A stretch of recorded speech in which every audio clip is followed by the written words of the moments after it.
Hi, everybody. Thank you so much for coming. My name is Sean Borstrock. I'm the Head of Knowledge Exchange and Research here at Ravensbourne University. This is the second of our inaugural professorial lectures. Myself and Chris are going to be speaking tonight. I'm introducing Chris, but he's told me not to say anything because he's going to talk about himself for the next 45 minutes. So all I'm saying is that he's a professor of music and sound, amongst other things. He's kind of a right-hand man to me because whenever I've got something to complain about, I tell Chris. And then he says, yes, I know, I'm dealing with the same things. But more importantly, this is a journey that he, I, and the other professors who are here have been on to get to this point in our careers. And I'm thrilled that Chris will be talking about his practice. He started as a sound practitioner, a musician, classical music, and he said he was telling me about heavy metal, and he's turned that love of music into research. So I shall hand over to Chris. Thank you.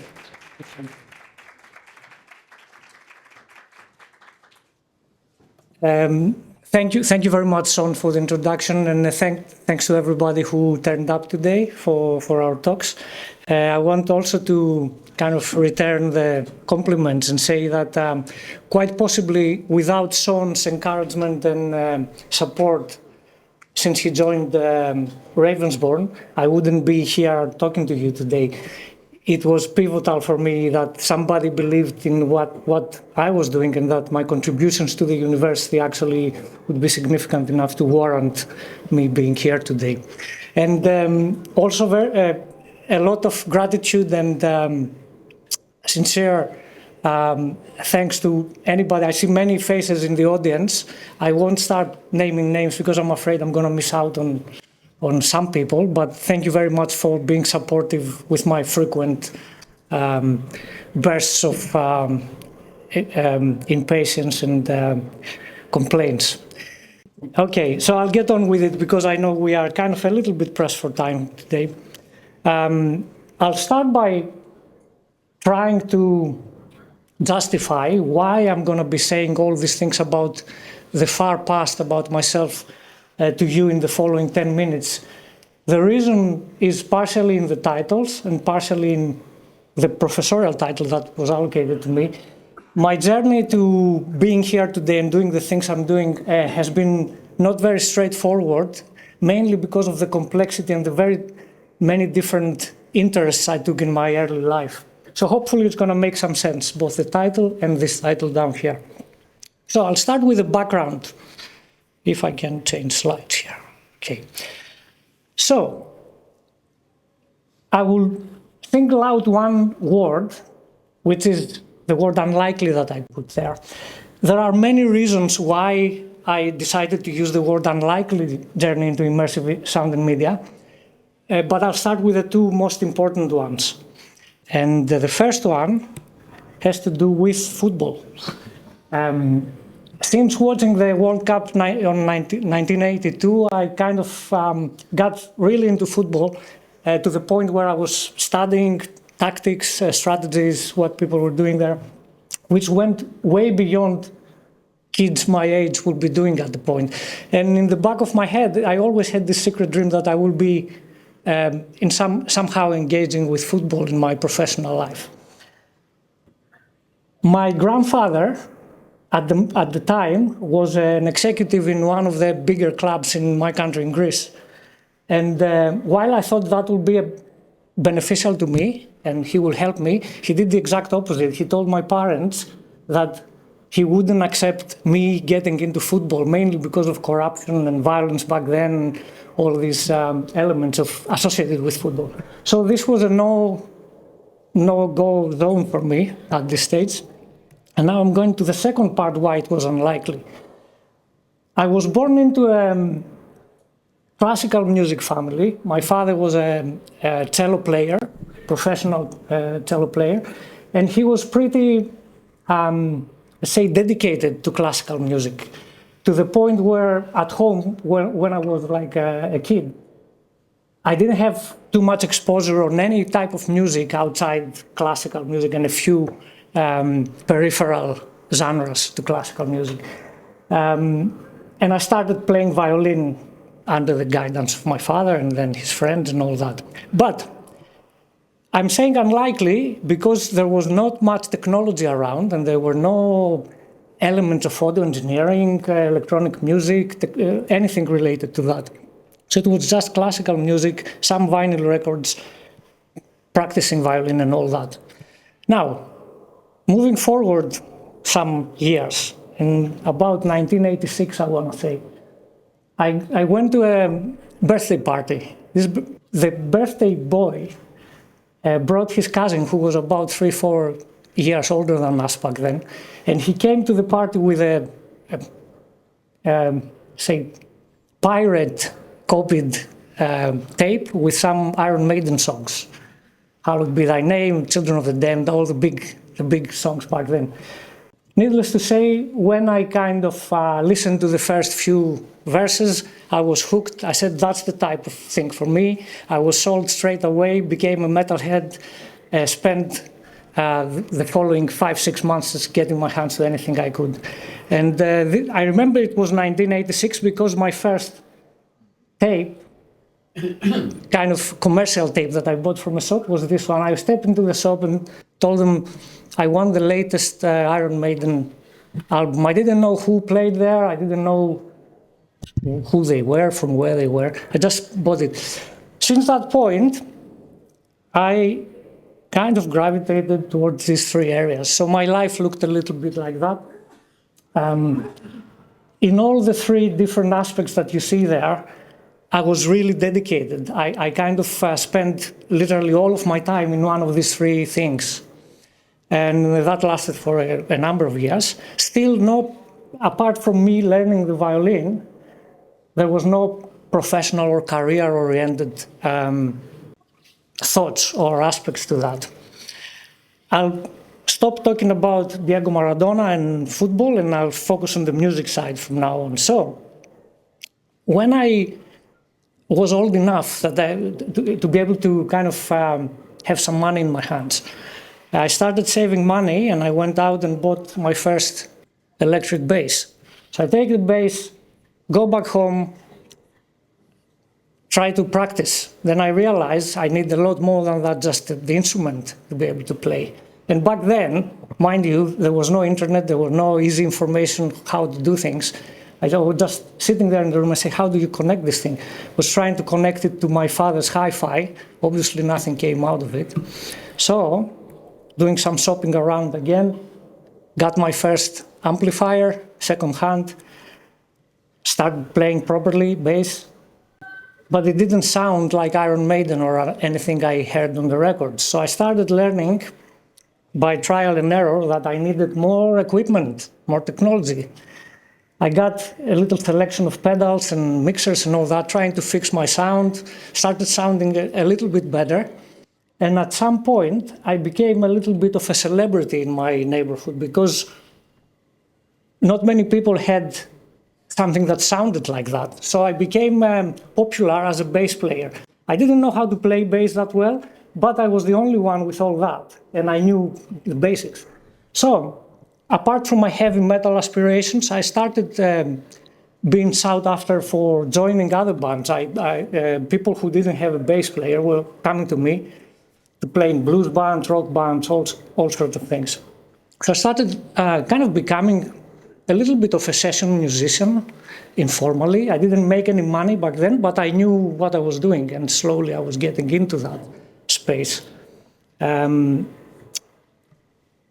I'll play you something, so I'll try to not put you to sleep by just talking. I'll play you something that's from that period, remixed of course later, but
to be able to meet my 30 minutes frame.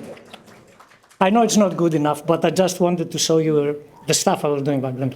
So, okay, changing to another subject yet. At about the same time, I want to say 1984 or 85, something like that, my father took me to watch Superman for the first time in a cinema.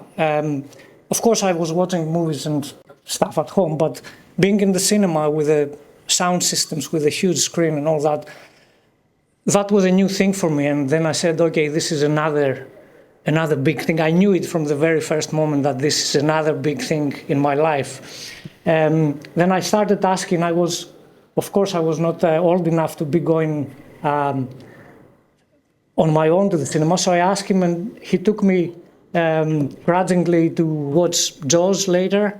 So I got into horror films, sci-fi films, all the good stuff. And then I started going on my own, but I was very selective and very targeted with what type of cinema I was watching. So in a way, although I didn't know it back then, I was systematic in the way I was watching films. I was wondering how they made that, what is the music, where it's coming from, how do they mix the thing. So I had all these questions in my mind while considering myself cinema goer. And at the same time, my father got me a ZX Spectrum Plus. I don't know if anybody in the audience remember these. These were the first version of personal computers. They didn't do much. They was not useful at all, I would say. But for me, it was a great thing. I had this little computer in my room, and I could kind of connect it to the TV and start doing things. So it was great. And as you can imagine, I used it to play games for 90% of the time. But in order to be able to play games in these machines back then, you needed to know some programming to be able to load the games, to be able to modify all the aspects of the command prompt operating system.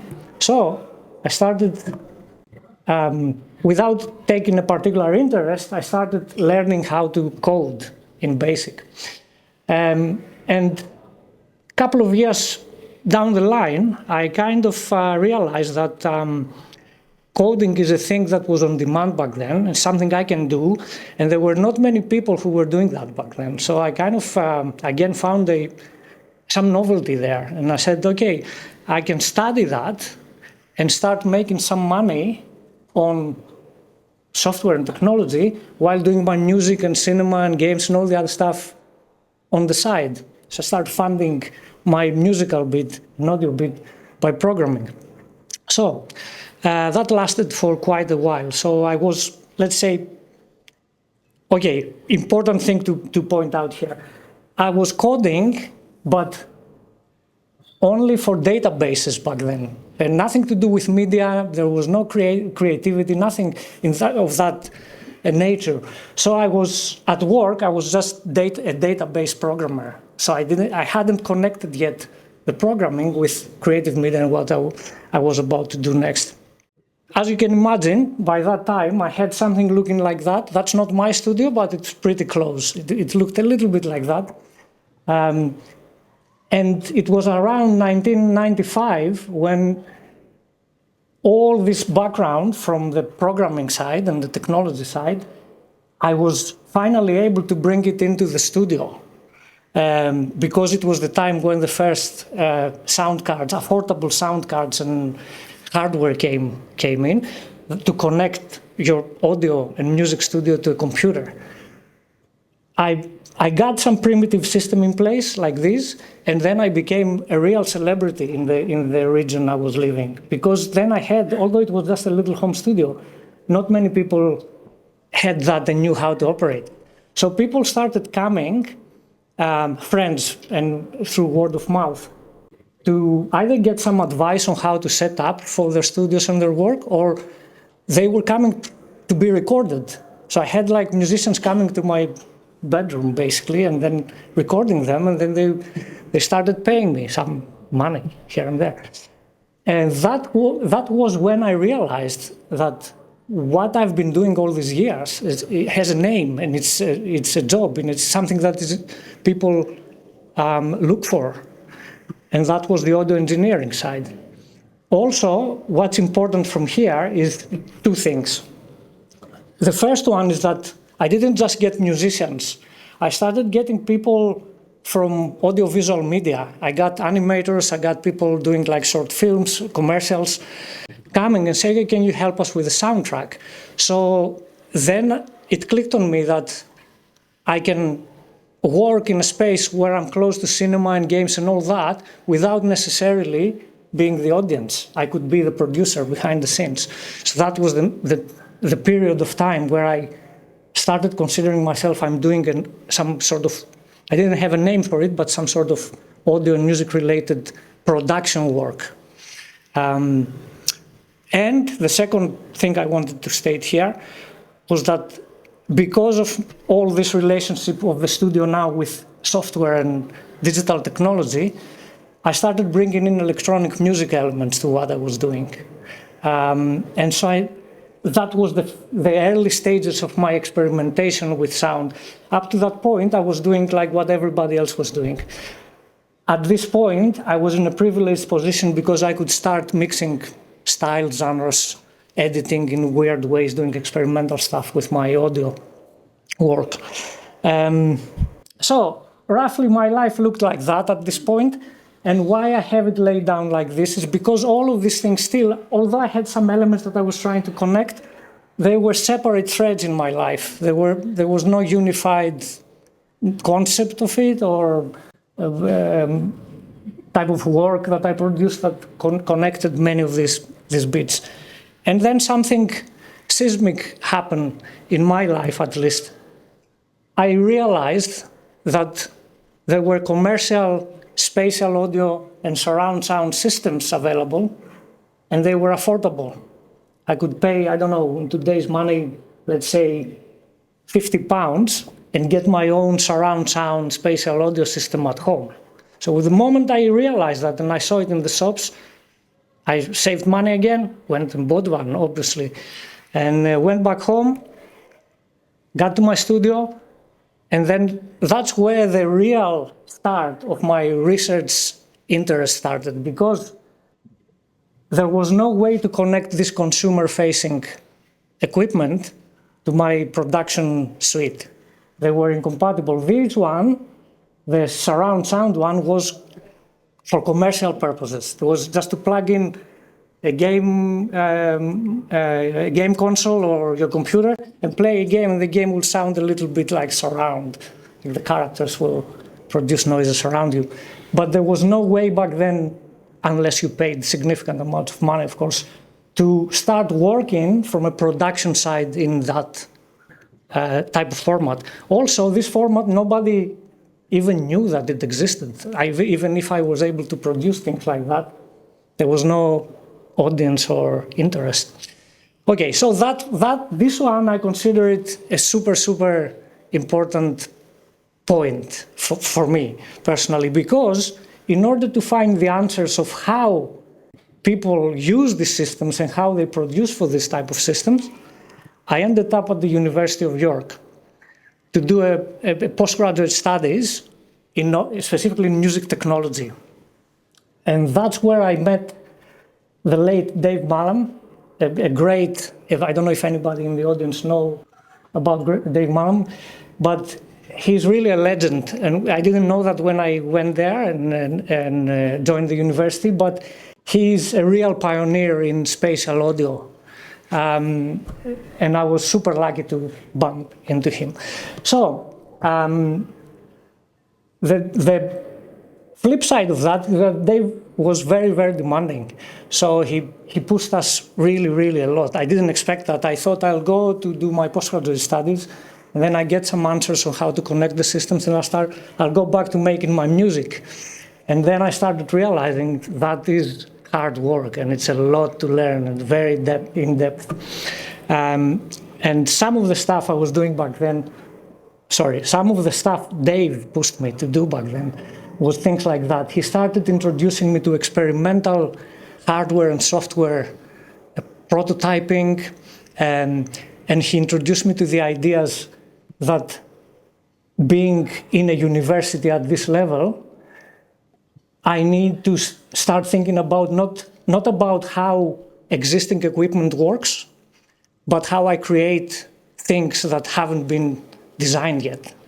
So that was a game changer. And so I was doing back then some primitive, you can see down there, like hardware/software solutions for spatial audio, surround sound, and stuff like that. I learned a lot, but it was technical work. So that period was very technical in nature, and I learned a lot, but on the technical side. That's when I was introduced also to scientific methodologies, let's call them.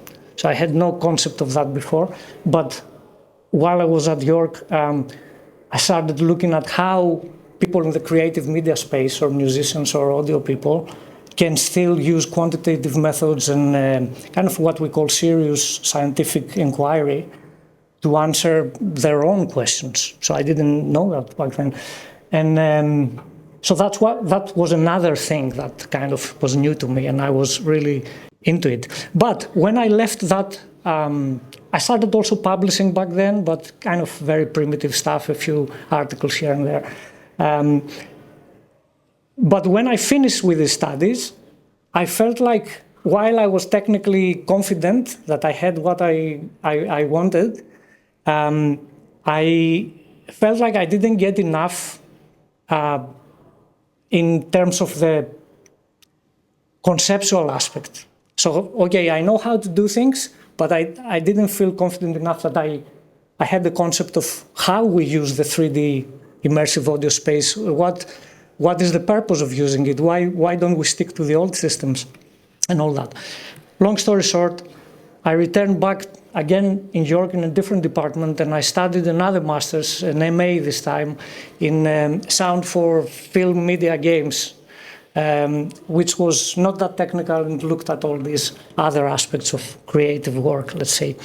But again here, while it was not that heavy on the technical side, because it was, let's call it a top-tier university, the pressure was on to have some appropriate research attitude in the way I was doing things.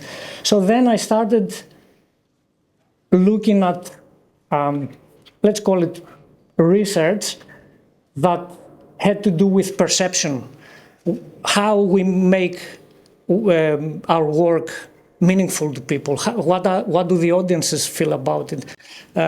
Is it the same exciting to them as it is for us producing it, or is something different? This type of questions.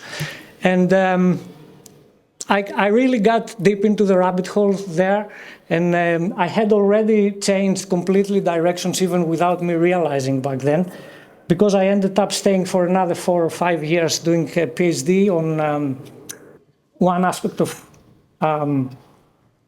immersive audio, let's say, and this was on perception of immersive audio soundtracks, but in the specific context of stereoscopic 3D cinema, which was kind of a rather unique area. So I only focused on stereoscopic cinema, which was not like everybody's cup of tea.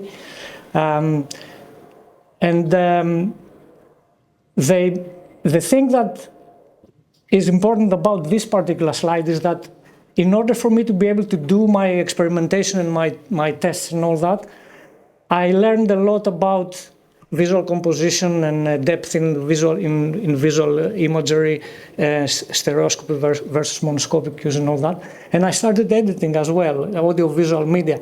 So I ended up inadvertently kind of getting my hands on collaborations with a number of people who were not audio or music oriented. So I started opening a little bit the scope of what I was doing, and I figured out that my skill set can be useful in other people's work as well in the creative media space. Now, I will talk a little bit about what immersive audio is, what we call, again, generally immersive media, but with a focus on audio, because the term has been abused a lot. And you may find it, or you may have heard it as immersive audio, spatial audio, 8D audio, 3D audio, all sorts of stuff. Yeah, we are referring to the same thing. And I wanted just to take this opportunity just to to provide a primer on what it is and what people mean by saying that. Sometimes it's surprising to people to know that what today we call immersive audio and spatial audio has been with us since 1941 at a commercial level. So it's not a new thing. 1941 is the first movie, and it was Fantasia, Walt Disney's Fantasia, the animation movie. The first time that cinemas stopped using just the front speakers in front of the audience, and they started putting speakers in the back, so they kind of create some sort of immersive effect that surrounds the audience. So that was the unique thing. And this is the system that you see kind of on the left side. The cinema was equipped with a unified array of speakers, let's say, and then the majority of the action, of course, will be happening here. So you still have all the dialogue, the sound effects, the music mainly coming from the front to the audience, but then they also send some sort of, let's call it carpet music or carpet sound with not much meaning to it in all the speakers as one channel. So it was not very precise, but it was like a general sense of being enveloped by sound. That was it. And then moving on from that, fast forward about 25 years, we started having this 5.1, as they call them, 7.1 systems, especially 5.1, which is nothing more than just breaking that unified array of speakers into left and right sides. So now, by splitting in left and right, they could, if you were watching, I don't know, King Kong or something, and the King Kong was walking from the back of the theater to the screen, but on that side, they could kind of portray that more accurately on that side. And they kept on going as the technology became more available over the years. This was especially 7.1 came up big time around 2000, something like that. It's a relatively new system because now they could also split the back channels from the side channels. So now you could be even more precise and you can say, okay, I could roughly hear in the theater that the character was sitting here in the back right and then started walking, or the helicopter just flying from there and then coming around me on that side and then going to the other side and back to the front. So they could do more intricate illusions, let's call them. Yeah. But an important thing to take from that is you see that immersive music and spatial audio and music came from cinema. It didn't start as a standalone thing that people started thinking, oh, let's make something spatial. It was the needs to immerse cinematic audiences deeper into the action that led to these systems. So there was a purpose to that. I'll move quickly kind of to today, basically, because today, in the cinema space specifically, what we have is, you can see here like this middle image here. All these are speakers. Let's say the cinema will have all the speakers around, and the ones with a little square outside will be ceiling speakers. So you also have speakers in the ceiling. So you're surrounded properly by speakers when you go to cinema.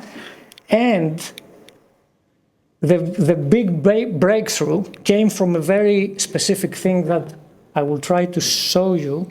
So it just happens so that Dolby Atmos is the big thing right now. That's why you see it there. Yeah, there are plenty of other systems similar to that. The important bit here, on the right-hand side, you see now the way we are producing immersive or spatial audio means that we can manipulate every single aspect of the soundtrack in a space that doesn't have a number of speakers associated with it. So now we are free from number of speakers and arrangement of speakers. We don't think in terms of speakers. We just think in terms of space. That was a big thing for audio people, because in the past you had these limitations. You said, okay, but I have that many channels around me. How can I put something up there? it didn't make much sense. Now, all this becomes the problem of the computers and the software and the decoders and all that. And so we can focus on the creative work. Another big thing that happened, and on the left-hand side, you can see I can manipulate here with this thing looking a little bit like a 3D cube or something. I can manipulate the object, I can adjust the height, can send it up or down, I can adjust its size. You can see it like, so I can do a number of things that in the past was impossible or very difficult to achieve. The second big thing that happened in the past decade, at least, commercially speaking, is now we can mix anything we want in this illusory space, and we can deliver that to you through headphones. So when you wear your headphones, we can emulate that three-dimensional space, and that's why you see companies like Apple and Spotify now and all these platforms advertising spatial audio, Atmos and all that through headphones. It's a big conversation how they do that. It's a clever way of manipulating the brain, basically. But that's where we are. That's, at the moment, cutting-edge research in spatial audio focuses on the accurate delivery of three-dimensional spaces through headphones. Okay? So that's as simple as I can put it. But hopefully it gives you an idea when you see people talking about things. Generally what they are talking about, spatial audio, immersive audio, it means that you can wear your headphones for the most part and then have the illusion that the sounds are not sitting left or right or in front of you. The sounds are kind of moving in space and in depth and distance as well. It's a clever manipulation of our perception. For whoever is interested in this sort of work, the discipline is called psychoacoustics. That's the term. So it's kind of acoustics, but not in a physical sense. It's acoustics of the perception. So it's psychoacoustics. So that's the discipline. Okay, I'll stop here for just a moment to show you how crazy things can go when you want precision through speakers. So if you really wanted a three-dimensional immersive system that's accurate enough, when you close your eyes, you can really convince yourself that things are happening exactly where you want them. You can go to anything from 64 to 128 speakers or stuff like that. And this system here, this is called ambisonics. This system, which was developed here in the UK, actually, it's in the University of either Oxford or Cambridge, I don't remember. But it was developed in 1968.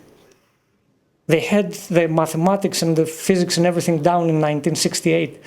The reason why we don't have these systems today is, first of all, as you can imagine, you need to buy all the speakers anytime you want to play anything. Second is that we didn't have the computing power until very recently, like 5 to 10 years ago. The computers were not capable of handling so much audio information coming out. Anyway, but I thought that's maybe interesting to some of you. I don't have time today to go into that aspect of immersive audio, but I'll certainly kind of spend a couple of minutes. Because today we have what I told you before, like the ability to drive spatial information through headphones, it became possible for audio engineers and audio people to utilize game engines, which had already models, as you can see here. A game engine basically is the platform in which 3D games are based. That's all it is. And that means that it has the capability of producing a three-dimensional model in which we can then do whatever work we want. And part of that work is audio. So now we can place audio in these engines and have a very accurate depiction of where the audio is in that kind of artificial space, let's call it.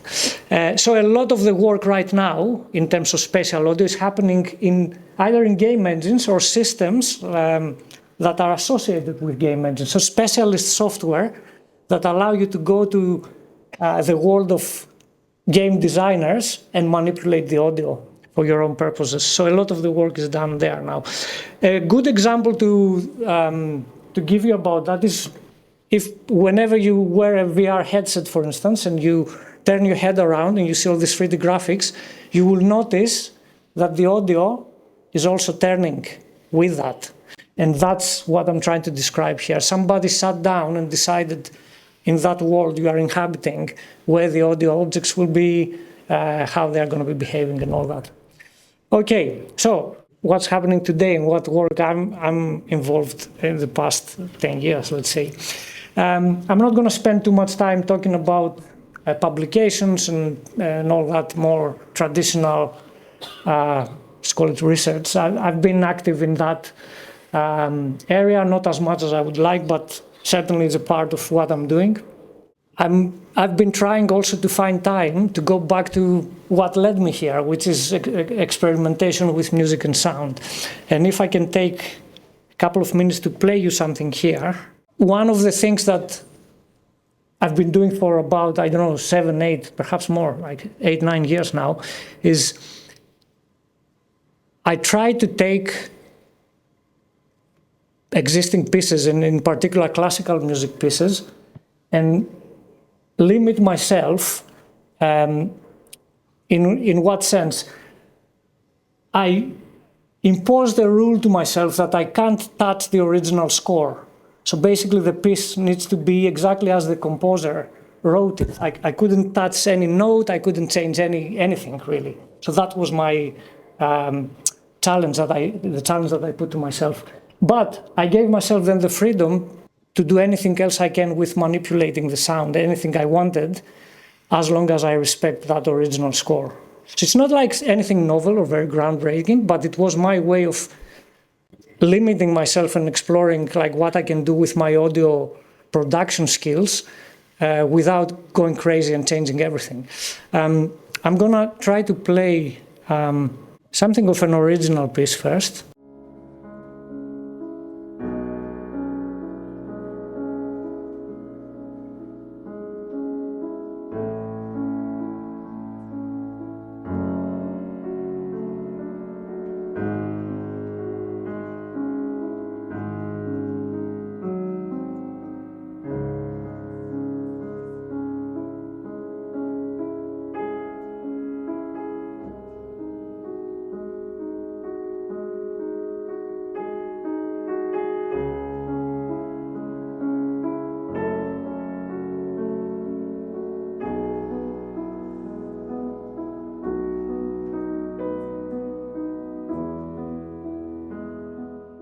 Okay, I'll leave it at that. I have the time for more.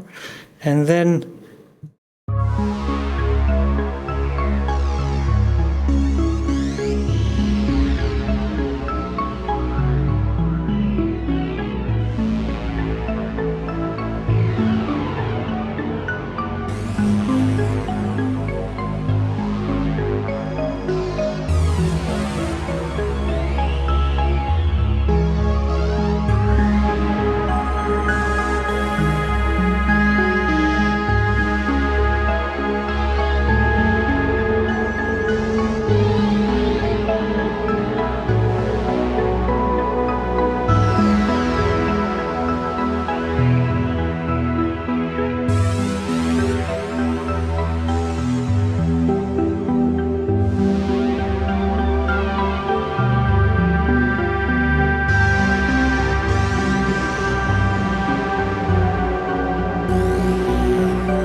I'll stop here. So it's not for everyone, but it's like a kind of my version of kind of experimental exploration, spending time doing. Anyway, so that's another activity, let's call it. So try to remind myself that I started as a musician, basically. Other things that are very quickly skimmed through, spent 2 or 3 years trying to bring the studios here and the facilities in Ravensbourne up to scratch and provide a proper Dolby Atmos mixing and recording space with the technicians, of course. I didn't do it myself. And then utilizing these facilities to introduce the idea of quantitative studies as a component of creative media research or practice, which was a new thing, and then we've been doing it with students and other stuff. And then with in collaboration with a number of people who are in the audience as well today, we started looking at immersive media in a broader sense, and virtual reality, both in terms of research outputs and studies, but also kind of developing our own prototypes, try to commercialize virtual reality experimental pieces, audiovisual pieces and stuff like that. And on the way, a number of us also got training in specific commercial industry standard qualifications for the university. And I'll finish in 30 seconds by answering, if I can, in the end, what I think about all that and how I felt like it's coming together. After all these years trying to do all these different things and questioning myself what I think about the work I've been doing and I'm doing, the final answer for me is perception. It has nothing to do with technology, as strange as it may sound after all I said, but both in terms of production and consumption of what we're doing creative media, it's all about perception. It's the perception of the producer that uses the technology, what they're going to do with that, and then the perception of the audience, how they consume that and whether the idea relates to them or not. So in the end of the day, if I was asked today in a single word what I consider myself to be, I would say I'm a scholar of perception, basically, without being a psychologist or qualified for that, but that will describe all that way better than all the technological components that I talked about. And I'll stop here 1 minute late from my given time. Thank you very much for your patience. Thanks so much. Yeah, very good talk. Amazing. I think you answered it in this last slide, but I think what I was going to ask you, really, what do you want to replicate? Are you replicating with the immersive, what do you call it? Spacious. Yeah. Okay, yeah. Are you trying to replicate the nature? So what we were here, or are you trying to go beyond? Yeah. Kind of. The answer can be so complicated to what you're asking. It's a good question. You can do both or either, because we are at a point now that if you wanted to make something realistic, we have the tools to do that now. So you can make very believable, let's say, nature landscapes, and all in surround. So you are as if you are in the jungle or wherever you want to be. So that's one part of it. But there is the other part, which is an open question, basically, which is now that we can use all this space to do audio, what we really need to do with the audio to make it meaningful. And it's not always a reproduction of realistic soundscapes. Sometimes it's different things that haven't been conceived before. So I say use the space in a way that's kind of genuinely experimental. Do new things with the space that are not really or natural. Healing, maybe. Or? Healing? Yes, yeah, by all means, yeah. Yes. Yeah, I hope it answered partially. Yeah. Thank you. Yeah. I think it's really interesting the way you put together the whole day story. I think it's really, I'm really convinced and enjoyed every moment. Thank you so much. Just understanding how the history of this sound is gone through. Trust me, I know nothing about it. Just this out of this, my curiosity, I'm asking this question. I think you really put it together well. I mean, perception, discussion of perception without being psychologist. I think that's really the organic way of seeing it. Yeah. So today, as we see this artificial intelligence are coming to us, And what is your perception now? I mean, or maybe for the future, are coming this whole, new wave of this artificial intelligence and the new music. Yeah. Every day we see in YouTube channels using new kind of things. So what is your perception of the future of music? Yeah. Thank you. Yes. Ironically, the answer, I think, is the same, for me at least. Because the more powerful the tools become, and AI being like a big leap forward again in technology, but I can tell you I'm old enough, as you realize here, to have seen other leaps of technology in the past, and in a way, that's why I said in the end, we are working for and with perception, even with the AI tools, because then the question becomes, from a production side, is the machine producing something of its own, or you are dictating to the machine how much freedom it has to produce something that, let's say, it's not yours, but at the same time you are directing it.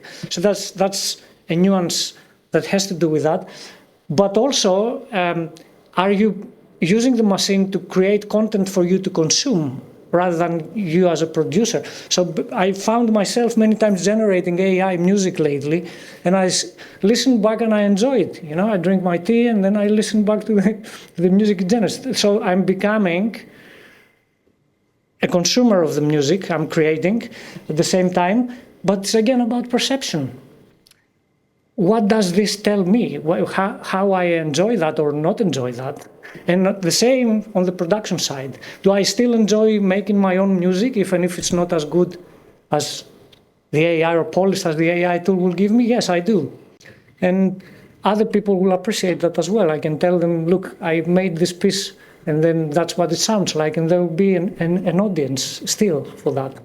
So it's kind of, to me, that summarizes it basically. It's still about humans. It's humans creating or consuming things for humans. So the machine is just another tool that makes our work more powerful. Yeah. Yeah. Yes. Yeah. Thank you. Thank you very much, Christos, for sharing your experience and enlightening us about the evolution of musical sound. My question is around the new JBL party box. In recent times, sorry, can you repeat? The JBL party box. It's a party box. It's just a box, and you have, when you play music in it, you have the 3D sound effect. Even when you put it outside in the open space, it gives you the same kind of 3D you have when you have the surround speakers. So is that a new kind of technology different from the one you've explained? Because nowadays... You mean specifically through headphones? How do you make that work? Or not headphones, the party box. Okay, I see. Yeah. Monobox. Yes.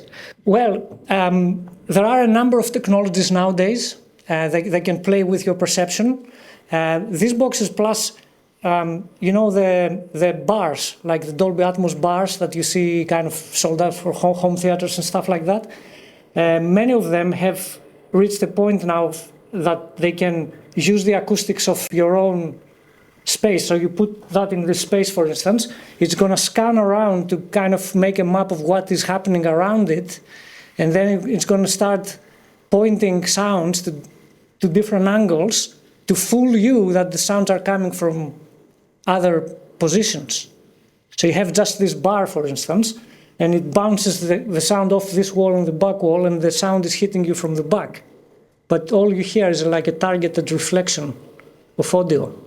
So that's the level of sophistication these technologies have reached today.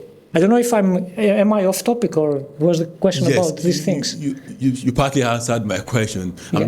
It's kind of fascinating because I have this party box, because when I have my parties during summer, I take the party box outside, and to my surprise, I still get the same 3D sound I experience when I'm inside. So okay, I see what you mean.